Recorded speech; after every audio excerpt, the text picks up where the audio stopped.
এদেশে বহু honours pass, master pass মানুষ আছে, যারা চাকরি না পেয়ে শেষ পর্যন্ত কেউ অটো চালায়, কেউ রিকশা চালায়। কিন্তু ওই মানুষগুলো যেদিন প্রথম বই খাতা কলম নিয়ে স্কুলে গেল, তার বাবা মার কত যে স্বপ্ন ছিল বড় হয়ে তারা ভালো একটা চাকরি করবে, বেতন পাবে, মাস শেষে বাবা মার হাতে টাকা তুলে দেবে। কিন্তু কেন তারা চাকরি পায় না? কেন তারা চাকরির অভাবে এই অফিস ওই অফিসে হাতে এডুকেশন সার্টিফিকেটের ফাইল নিয়ে ঘোরাঘুরি করে? কেন এমনটা হয় জানেন?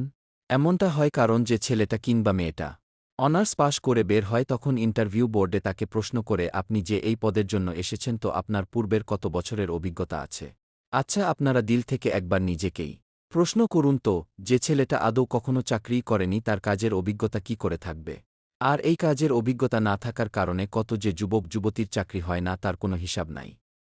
কিছু কিছু কোম্পানি আবেদনের নিয়মে আগেই লিখে রাখে সর্বনিম্ন ২ বছরের কাজের অভিজ্ঞতা কিংবা ৫ বছরের কাজের অভিজ্ঞতা থাকতেই হবে।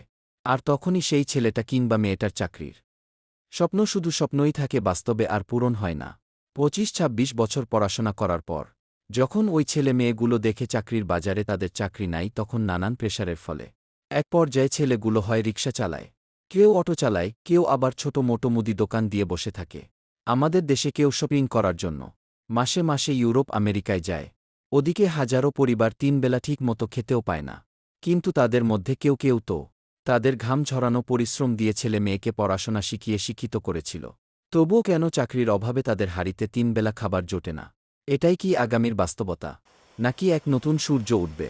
মানুষ তাদের যোগ্যতা অনুযায়ী চাকরি পাবে, মামা চাচাদের রেফারেন্স না দিয়েই ছেলে মেয়েগুলো চাকরির বাজারে টিকে থাকবে।